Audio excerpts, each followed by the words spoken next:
आप तो बहुत ज्ञानी और चमत्कारी लगते हैं।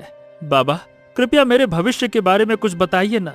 मैं बहुत गरीब हूँ, इतना इतना गरीब हूँ कि कभी कभी मुझे और मेरी पत्नी को भूखा रहना पड़ता है। क्या मेरी किस्मत में धन नहीं है बाबा? बताइए ना। तुम्हारी किस्मत में धन बहुत है, लेकिन वो तुम्हें प्रयास से मिलेगा। प्रयास? कैसा प्रयास बाबा? यहां से कुछ दूर घने जंगल में खंडहर के पार एक पेड़ है। वो पेड़ चांदी के रंग जैसा चमकता है। उस पेड़ के नीचे खुदाई करना, वहां तुम्हें एक मटका मिलेगा। जो कुछ भी उसमें निकले उसे अपना भाग्य मानकर स्वीकार कर लेना। याद रखना, मटका जंगल में मत खोलना, घर ले जाकर ही खोलना। इतना कहकर साधु वहां से चला गया। रतन उसी क्षण कुल्हाड़ी लेकर उस पेड़ की तलाश में निकल पड़ा।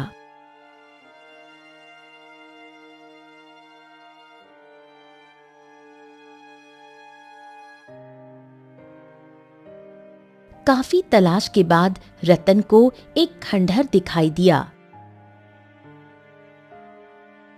रतन जैसे ही उस खंडहर के अंदर गया तो उसने स्वयं को एक और जंगल में पाया, जहां एक पेड़ था जिस पर सूरज की किरणें पड़ रही थीं और वो चांदी जैसा चमक रहा था।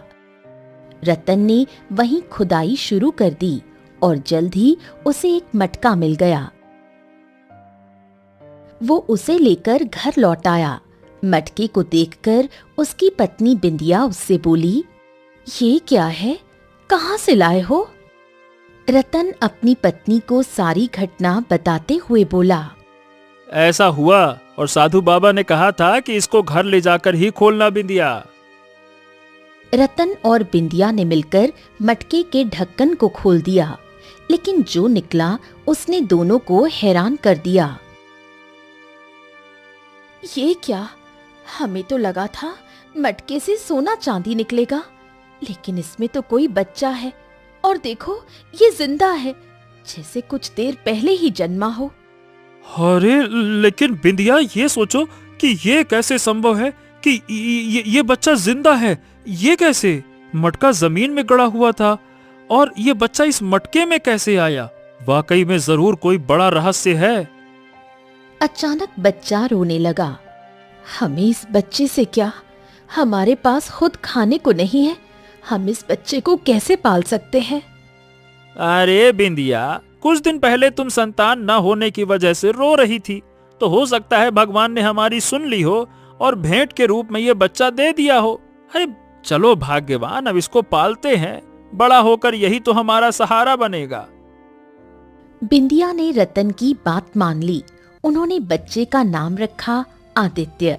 समय बीतता गया और देखते ही देखते आदित्य 20 वर्ष का हो गया। एक दिन रतन जंगल से लकड़ियां काटकर घर लौटा तो बिंदिया उससे बोली, आप कब तक ये लकड़ियां काटते रहेंगे? आदित्य अब 20 वर्ष का हो गया है, उसे अब काम पर लगाना चाहिए। हाँ, तुम ठीक कहती हो, आज मैं उससे बात करूंगा। वैसे आदित्य कहाँ है? आपको तो पता है, आपका बेटा दिन भर जंगल में न जाने क्या करता रहता है, शाम तक लौटता है। इस उम्र में जहाँ लड़कों के बहुत दोस्त होते हैं, उसका कोई दोस्त नहीं। रतन ये सुनकर गहरी सोच में डूब गया। तुम ठीक कह रही हो, आज मैं उससे पूछूंगा कि उसके मन में आखिर क्या चलता रहता है। इस उम्र में ऐसे अकेले जंगल में घूमना ठीक नहीं है। तभी वहाँ गांव के चौधरी की बेटी लाली आ गई। चाचा जी, आदित्य घर पर है क्या? तू तो जानती है बेटिया कि आदित्य दिन भर जंगल में रहता है। गांव में तुझसे बेहतर कोई नहीं जानता कि वो जंगल में कहाँ होता है। जा, तू ही खोज ला उसे। लाली सुनकर मुस्कुराई और तुरंत जंगल की ओर चल पड़ी, सीधा उसी दिशा में जहां आदित्य अक्सर जाया करता था। इधर जंगल के एक तालाब के किनारे घने पेड़ों की झाड़ियों में आदित्य बहुत ही गौर से कुछ देख रहा था। तभी वहां लाली आ पहुंची। आखिर तुम यहाँ करते क्या हो? जब भी देखती हूँ इन्हीं झाड़ियों को घूरते रहते हो। लाली, तुम जिन्हें झाड़ियां समझ रही हो ना, वो झाड़ियां नहीं है लाली, ये छोटी छोटी छोटी छोटी जड़ी बूटियां हैं। जड़ी बूटियां? हाँ, और नहीं तो क्या। अच्छा लाली, तुम्हें एक रहस्य बताऊं? कौन सा रहस्य? ये जड़ी बूटियां मुझसे बात करती हैं। लाली ये सुनकर हंस पड़ी। तुम और तुम्हारी बातें, आदित्य तुम ही जानो। ओहो, पूरे गांव में सिर्फ तुम ही तो मेरी एक सच्ची दोस्त हो। सिर्फ तुम्हें ही पता होता है कि मैं जंगल में कहाँ होता हूँ, वरना कोई मुझसे दोस्ती नहीं करता। आदित्य, तुम ही किसी से दोस्ती नहीं करना चाहते। बचपन से देख रही हूँ, हमेशा इसी जंगल के इसी हिस्से में आकर घंटों बैठे रहते हो। ऐसा क्यों? आदित्य कुछ कहने ही वाला था कि तभी पूरे जंगल में शेर की भयंकर दहाड़ गूंज उठी। ए लाली, हमको यहाँ से अब चलना चाहिए। यहाँ आसपास पक्का कोई शेर है। अरे मैं अकेले होता तो कोई बात नहीं थी, लेकिन मैं तुम्हें किसी भी खतरे में नहीं डाल सकता। चलो चलो चलो, अरे जल्दी करो, चलो चलो चलो चलो।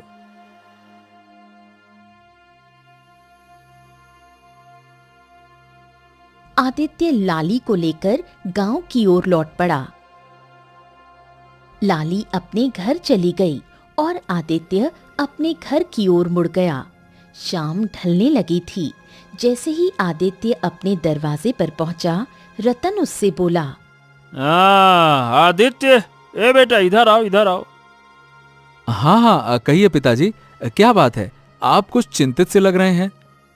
हाँ, देखो आदित्य, अब मैं बूढ़ा हो गया हूँ। अब मुझसे मेहनत नहीं होती है। हाँ, अब काम में तुम्हें मेरा हाथ बटाना चाहिए। मैं तुमसे कुछ पूछना चाहता हूँ। आखिर तुम जंगल में क्यों भटकते रहते हो? तुम्हारा कोई दोस्त भी नहीं है, और तुम्हारी उम्र के लड़के हंसते खेलते हैं, दोस्त बनाते हैं। तुम उनकी तरह क्यों नहीं हो?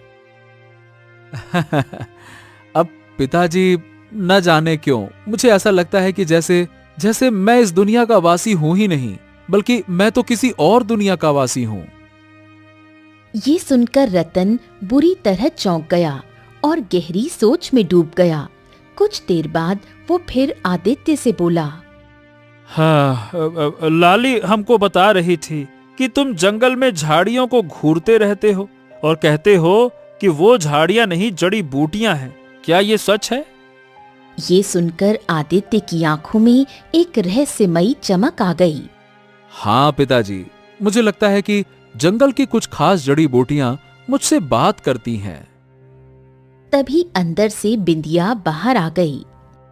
बेटा, मैं तेरे और तेरे पिता की बातें सुन रही थी। अगर तुझे ऐसा लगता है कि जड़ी बूटियां तुझसे बात करती हैं, तो क्यों ना तू उन्हीं को बेचना शुरू कर दे। जंगल से जड़ी बूटियां लाकर बेचने लगेगा तो कुछ आमदनी हो जाएगी और तेरे पिताजी का बोझ भी हल्का हो जाएगा। ठीक है माँ, चिंता मत कर। कल से मैं जंगल से जड़ी बूटियां लाकर गांव में बेचूंगा, ठीक है? दूसरी ओर जैसे ही लाली अपने घर पहुंची, उसके पिता चौधरी ने उसे देखते ही पूछा, अरे तू कहाँ गई थी लाली? आदित्य से मिलने गई थी पिताजी। वो तो हमेशा जंगल में ही रहता है। मैं जंगल से ही आ रही हूँ। लाली की बात सुनकर कुछ क्षणों के लिए चौधरी की आंखों में क्रोध झलक उठा, लेकिन फिर वो शांत हो गया। देखो लाली, तुम्हारी माँ को गुजरे बरसों हो गए हैं।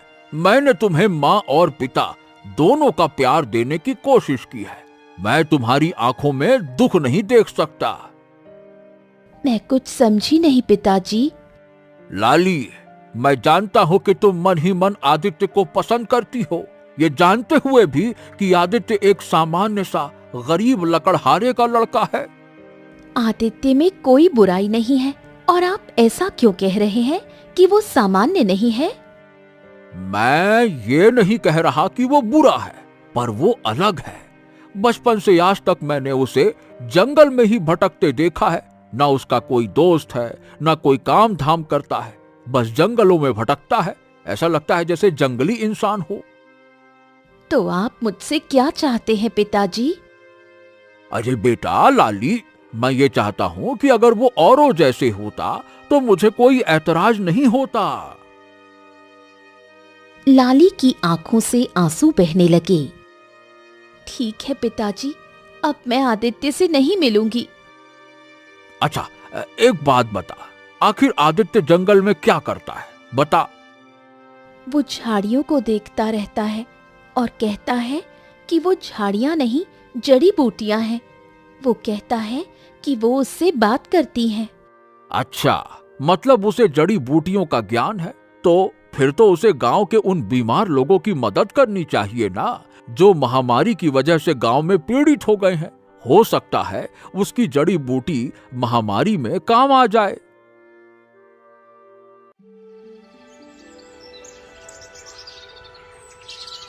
अगले दिन जैसे ही आदित्य नींद से जागा, दरवाजे पर चौधरी खड़ा था। चौधरी साहब, अरे अक्सर आपकी बिटिया यहाँ पे आती रहती है, आज आप आए हैं। सब ठीक तो है ना चौधरी साहब? हाँ रतन, बात यह है कि लाली बता रही थी कि तुम्हारा बेटा जंगल में जड़ी बूटियों की खोज करता है। क्या ये सच है? हाँ, ये वैसे तो सच है, लेकिन आप ऐसा क्यों पूछ रहे हैं? रतन, देखो, तुम और तुम्हारी पत्नी वर्षों पहले गांव में आकर बसे थे, लेकिन तुम लोगों ने गांव वालों से कोई भी मतलब नहीं रखा। इसीलिए तुम जानते ही नहीं कि आखिर गांव में चल क्या रहा है। अच्छा, और क्या चल रहा है गांव में? देखो, गांव में एक भयंकर महामारी फैल चुकी है और अब तक 5 लोग इसकी चपेट में आ चुके हैं और 3 तो स्वर्ग सिधार चुके हैं। हे भगवान, इतना कुछ हो गया और आप हमें अब बता रहे हैं? वही तो, और अब तक कोई भी वैद्य महामारी की दवा नहीं बना सका। अगर आदित्य को सच में जड़ी बूटियों का ज्ञान है तो शायद वो महामारी को रोक सकता है। अब अगर ऐसी बात है तो ठीक है, मैं आज ही जंगल से एक विशेष जड़ी बूटी लाऊंगा जिससे महामारी रोकी जा सकती है।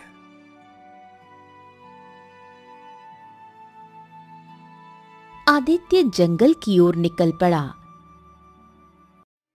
झाड़ियों के बीच बहुत ध्यान से देखने लगा। तभी उसके कानों में झाड़ी के पत्तों से एक आवाज टकराई। मुझे तोड़ लो, मुझे खाने वाला हर व्यक्ति विचित्र बीमारी से बच सकता है। आदित्य की आंखों में एक रहस्यमयी चमक उभर आई। उसने तुरंत उस झाड़ी की पत्तियां तोड़ ली और तेजी से गांव की ओर लौट चला। इत्तेफाक से चौधरी उसके घर के दरवाजे पर बैठा था। आदित्य की आंखों में चमक देखकर चौधरी बोला, हाँ, लगता है तुमने वाकई में जड़ी बूटी तलाश कर ली है। हाँ चौधरी जी, जो महामारी की चपेट में है उसे ये पत्तियां खिला दीजिए। मुझे पूरा विश्वास है कि वो स्वस्थ हो जाएगा। चौधरी जड़ी बूटियों को लेकर तुरंत गांव की ओर चला गया। दिन बीतते गए। कुछ दिन बाद चौधरी आदित्य के घर पर आ पहुंचा। आदित्य, अरे भाई रतन। रतन, गांव में जो महामारी फैली थी अब वो खत्म होने की कगार पर है और ये सब केवल तुम्हारे बेटे आदित्य की वजह से हुआ है। ये सुनकर रतन और बिंदिया के चेहरे पर गर्व और खुशी की लहर दौड़ गई। हाँ, अरे मेरी बहुत दूर की रिश्तेदार में एक मौसी है, उनकी पुत्री की शादी है। मैं और लाली कुछ दिनों के लिए वहां जा रहे हैं। हम जल्द ही लौट आएंगे। उसके बाद हम गांव में आदित्य को सम्मानित करेंगे। हाँ। चलो भाई, राम राम। इतना कहकर चौधरी वहां से चला गया। इधर दूसरी ओर जंगल में आदित्य अकेला बैठा था। तभी एक दर्द भरी स्त्री की आवाज उसके कानों में गूंजी। बचाओ, कोई है, बचाओ। आदित्य चौंक कर इधर उधर देखने लगा। उसकी नजर एक पेड़ के नीचे पड़ी हुई एक वृद्ध स्त्री पर पड़ी जो दर्द में कराह रही थी। हाँ, अरे कौन हो कौन तुम, और क्या हुआ है तुम्हें? मैं जंगल में लकड़ियां काटने आई थी। अचानक मेरे पैर में मोच आ गई और मुझसे उठा नहीं जा रहा। मेरा पैर बहुत दर्द कर रहा है। चिंता मत करो, मैं अभी तुम्हारे पैर की मोच को सही कर देता हूं। रुको रुको रुको। इतना कहकर आदित्य ने एक पेड़ का पत्ता तोड़ लिया और उसे पीसकर उस बूढ़ी औरत के पैर पर जैसे ही लगाया, वो उठकर खड़ी हो गई। तुमने तो चमत्कार कर दिया। मेरे पैर की मोच इतनी जल्दी सही हो गई। बूढ़ी औरत ने इतना कहा ही था कि तभी अचानक झाड़ियों से एक भयंकर शेर निकलकर आदित्य पर झपट पड़ा। आदित्य ने बिना समय गंवाए बिजली सी फुर्ती से शेर से अपने बचाव के लिए उस पर वार कर दिया। आदित्य के हाथ जख्मी हो गए और खून बहने लगा, मगर शेर अचानक बुरी तरह डर गया और भाग गया। मगर अगले ही पल रंग बिरंगी किरणों से आदित्य के हाथ का जख्म सही हो गया। ये कैसे हो सकता है? मेरा जख्म खुद ब खुद कैसे भर गया? बूढ़ी औरत ये देखकर बुरी तरह से डरती हुई बोली, ये कैसे हो सकता है? जख्म अपने आप कैसे ठीक हो गया? कौन हो तुम? मैं खुद बहुत ज्यादा हैरान हूं कि मेरा जख्म अपने आप कैसे सही हो गया। तुम कोई इंसान नहीं हो सकते। इंसान के जख्म अचानक से सही नहीं हुआ करते। तुम जरूर कोई मायावी इंसान हो। नहीं, मैं तो एक साधारण लकड़हारे का पुत्र हूं और एक आम इंसान हूं। नहीं, मैं नहीं मान सकती। अगर तुम्हारे पिता वास्तव में एक लकड़हारे हैं, तो तुम उनके पुत्र नहीं हो सकते।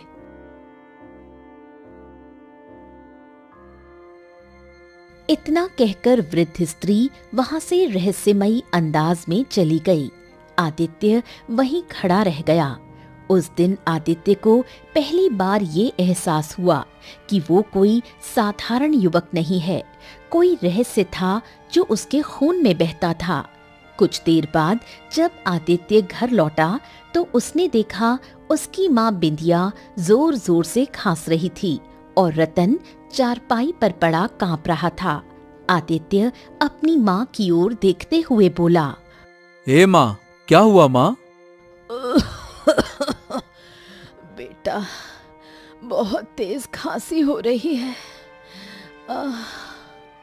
मगर आदित्य के मन में कई सवाल थे। वो सीधे अपने पिता रतन के पास जाकर बोला, पिताजी, बताइए ना, मैं कौन हूँ? रतन ये सुनकर चौंक गया। उसका चेहरा सफेद पड़ गया। अब ये क्या कह रहे हो बेटा? तुम हमारे बेटे हो।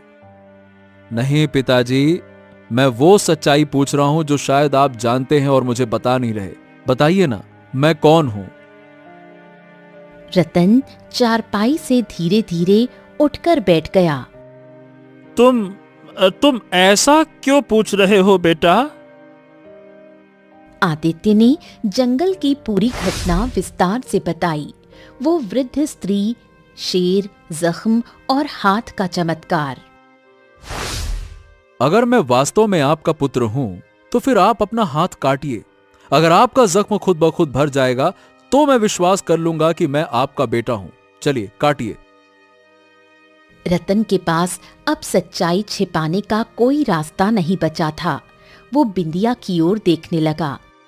रतन एक पुराने कमरे में गया और बहुत पुराने बक्से में से वही मटका निकाल कर ले आया जिसे उसने वर्षों से छिपा कर रखा था, और सारी घटना अपने बेटे आदित्य को बताते हुए बोला, बेटा, ये मटका जंगल के उस हिस्से से मिला था जहाँ चांदी की चमक वाला पेड़ था। हमने सोचा था कि इस मटके में धन होगा, मगर जब खोला तो उसमें से तू निकला बेटा, तू। ये सुनकर आदित्य चौंक गया। बस तब से हमने तुझे अपने बेटे की तरह पाला, हमने कभी तुझे अपने से अलग नहीं समझा। अगले ही पल रतन को भी जबरदस्त खांसी उठने लगी। वो गिर पड़ा। आदित्य अपने सारे सवाल भूल गया और बोला, अरे पिताजी, अचानक से ये क्या हो गया आपको पिताजी?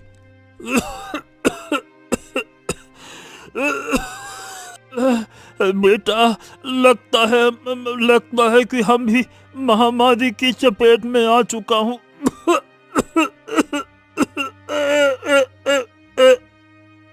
इतना कहकर रतन ने दम तोड़ दिया। तभी आदित्य की माँ बिंदिया भी तेजी से खांसने लगी और कुछ ही देर में बिंदिया की भी सांसें थम गईं। पिताजी,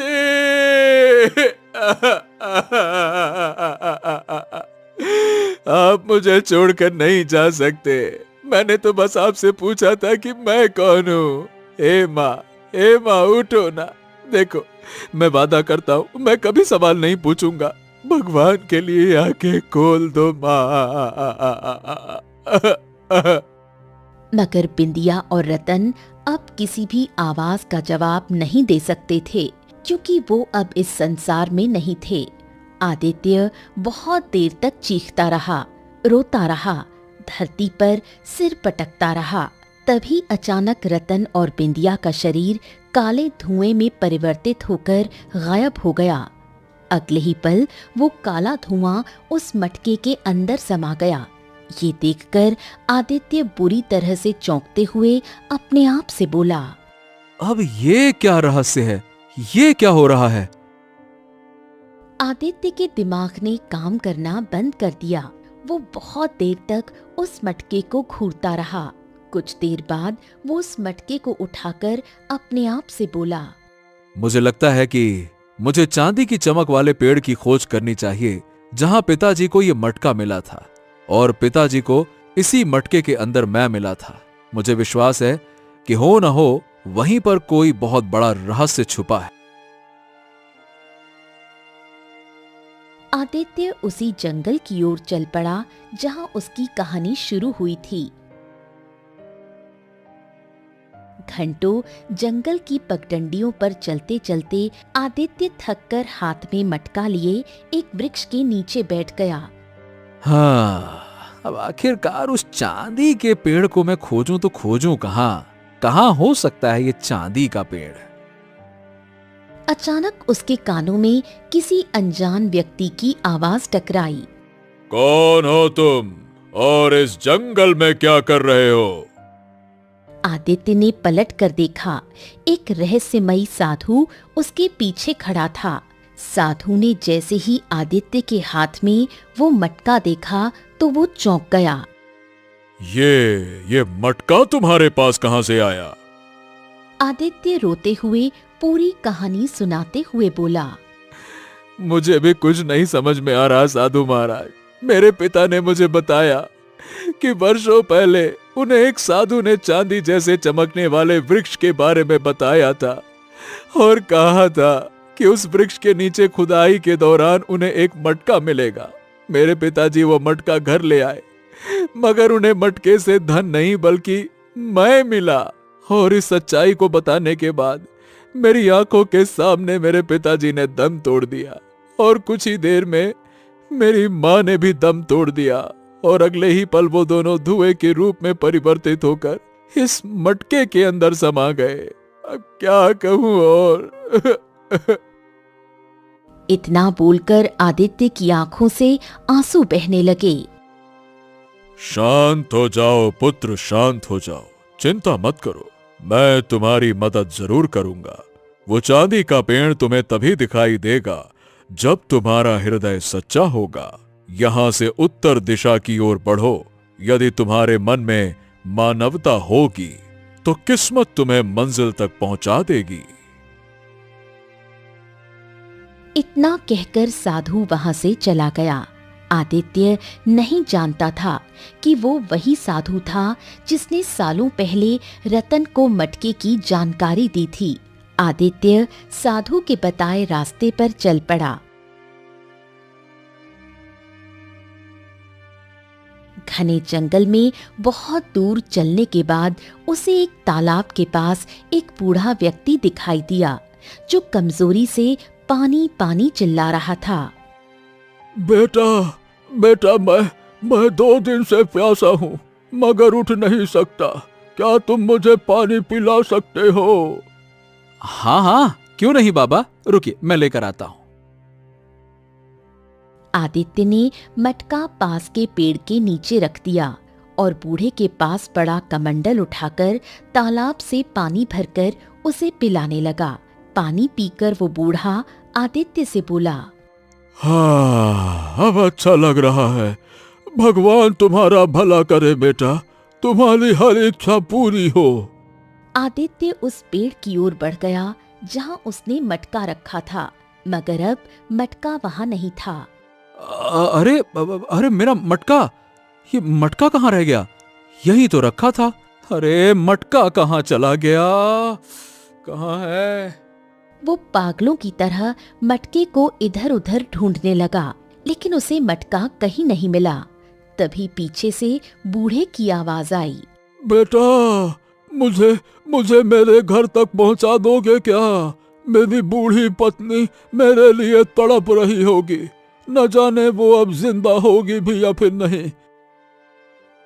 आदित्य दुविधा में पड़ गया कि अपने मटके को ढूंढे या उस वृद्ध की मदद करे। तभी बूढ़े की आंखों से आंसू बहने लगे। बेटा, बस इतनी सी मदद और कर दो बेटा, मुझे मेरे घर तक पहुंचा दो बेटा। मैं तुम्हारा एहसान कभी नहीं भूलूंगा। पहुंचा दो बेटा, पहुंचा दो। आदित्य को उस बूढ़े पर बहुत तरस आ गया। हाँ हाँ हाँ, ठीक है बाबा, ठीक है, बताइए आपका घर कहाँ है, बताइए।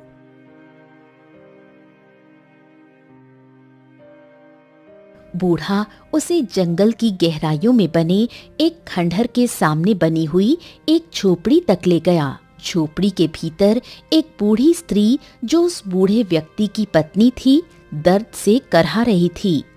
कहाँ थे तुम? मुझे लगा था तुम्हें देखे बिना मेरी आंखें बंद हो जाएंगी। अरे ऐसा मत कहो, तुम्हें अभी बहुत जीना है। ये भी कोई जीना है?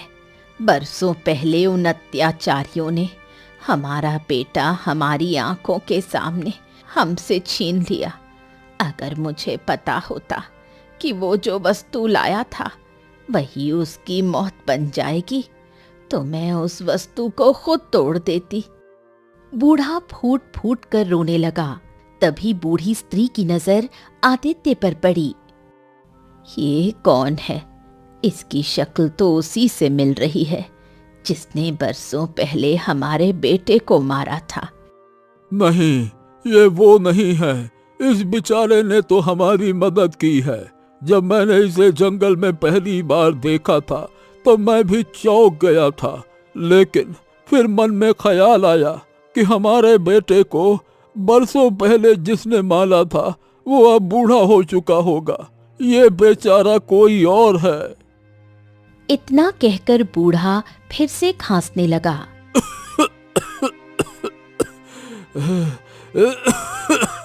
आदित्य उस बूढ़े की ओर देखकर बोला, बाबा जी, ये आपकी पत्नी मतलब ये काकी किस बारे में बात कर रही हैं और मेरी शक्ल किससे मिलती है?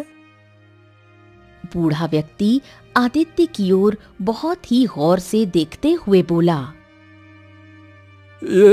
ये बहुत लंबी कहानी है बेटा।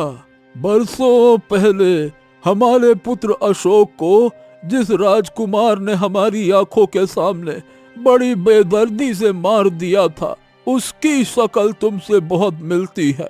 मगर मैं जानता हूँ कि तुम वो नहीं हो सकते, क्योंकि हमारे पुत्र को मरे हुए बरसों हो चुके हैं। अब तो वो राजकुमार भी बहुत बूढ़ा हो चुका होगा। बूढ़े की बात सुनकर आदित्य की आंखों में आंसू आ गए। वो उस बूढ़े की ओर देखकर बोला, आप चिंता मत कीजिए, मैं आपकी सेवा करूंगा। विश्वास कीजिए, आप ठीक हो जाएंगे। मगर तुम हमारी सेवा क्यों करोगे बेटा? तुम तो हम दोनों बूढ़े पति पत्नी को जानते तक नहीं। इंसानियत के लिए आज से आप दोनों मुझे अपना बेटा समझिए।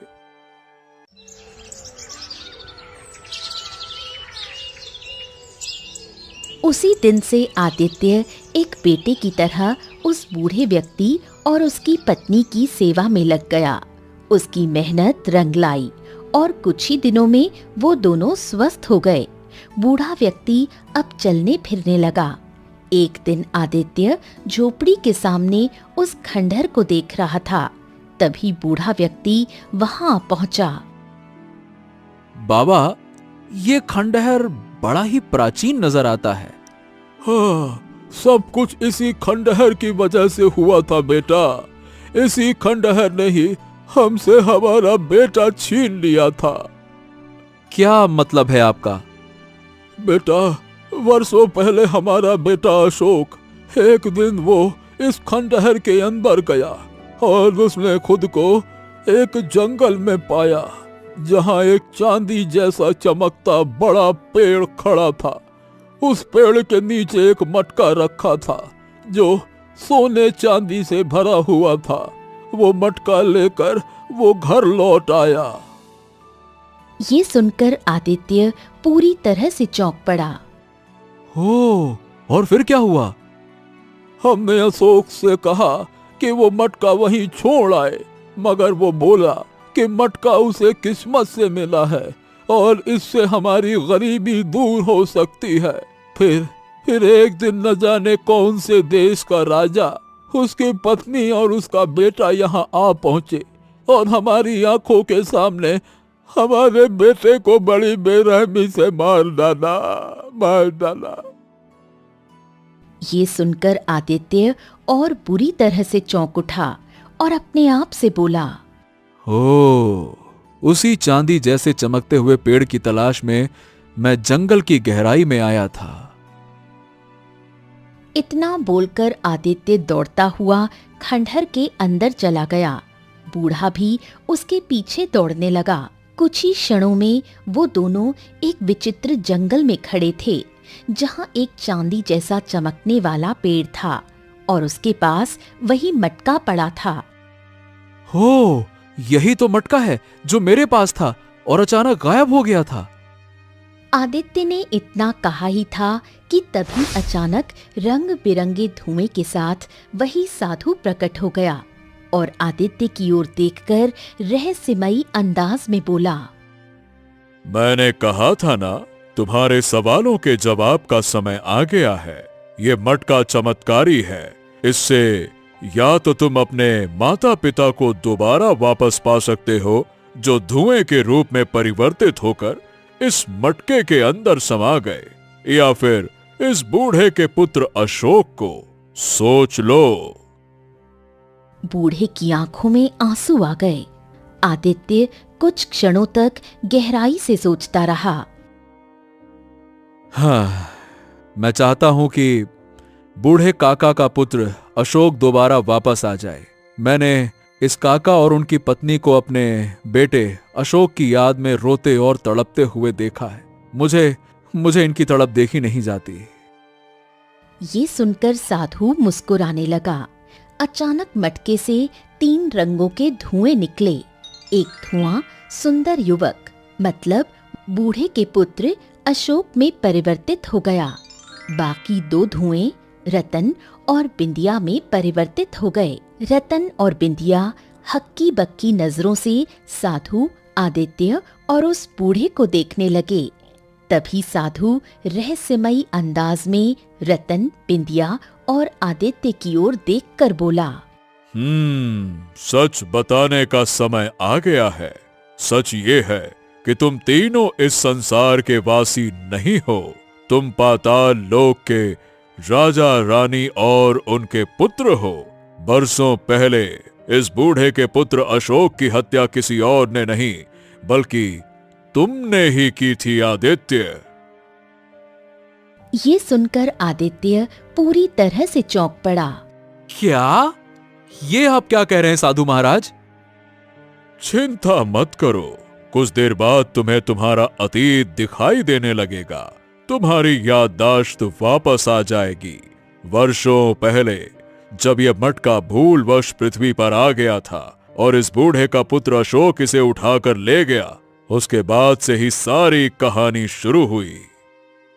साधु ने इतना कहा ही था कि तभी आदित्य, बिंदिया और रतन को चक्कर आते हुए महसूस होने लगे। अगले ही पल उनकी आंखों के सामने कुछ पुराने दृश्य दौड़ने लगे। पाताल लोक के राजमहल में रतन अपने सिंहासन पर बैठा था। बिंदिया, उसकी रानी, उसके पास खड़ी थी और उनके सामने खड़ा था उनका पुत्र राजकुमार आदित्य। वो मटका हमारे राजगद्दी का प्रतीक है। अगर ये मटका पृथ्वी पर चला गया तो ये अपमान है। अगर किसी मनुष्य ने उसे छुआ है तो उसने पाताल लोक के विधान का उल्लंघन किया है। उधर पृथ्वी पर चांदी के पेड़ के पास एक गरीब युवक अशोक वही मटका लेकर अपने माता पिता को दिखा रहा था। देखो देखो देखो, ये मटका सोने चांदी से भरा है। अब हम गरीब नहीं रहेंगे। हाँ। मगर तभी चांदी के वृक्ष के नीचे से रतन, बिंदिया और आदित्य प्रकट हो गए। उनके चेहरे क्रोध से भरे थे। मेरी बात सुनो, ये मटका तुम्हारा नहीं है, ये पाताल लोक की धरोहर है।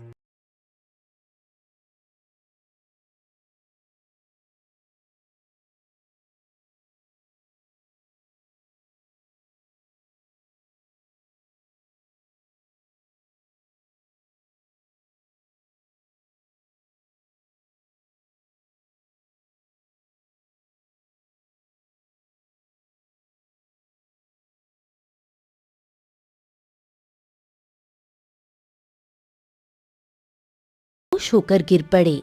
तभी वहां साधु प्रकट हो गया। उसका चेहरा क्रोध से जल रहा था। रतन, बिंदिया और आदित्य, तुमने एक निर्दोष को मार डाला और तुम्हें इसका दंड मिलेगा। साधु ने अपनी दिव्य शक्ति से आदित्य की ओर इशारा किया। अग्नि की लपटें उठी और पलक झपकते ही आदित्य का शरीर राख में बदल गया। बिंदिया चीख उठी, नहीं, मेरा बेटा। रतन और बिंदिया उस साधु के चरणों में गिर पड़े। हमें हमें क्षमा करें, हमें क्षमा करें साधु महाराज। हमें हमें हमारा पुत्र वापस चाहिए। हमें क्षमा करें, क्षमा करें, क्षमा करें। नहीं, अब तुम दोनों को सजा भुगतनी होगी।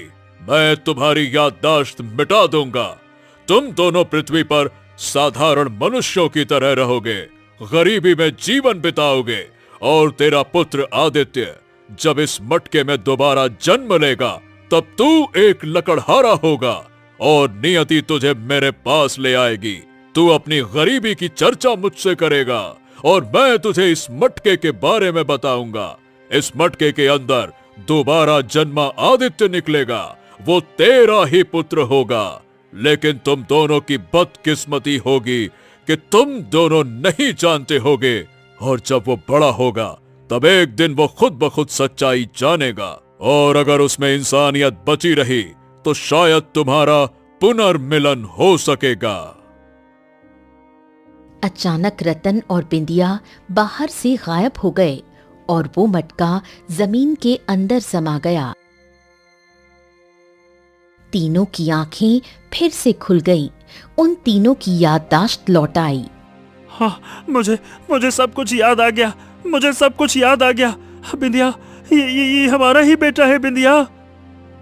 और मुझे भी आदित्य बेटा तू।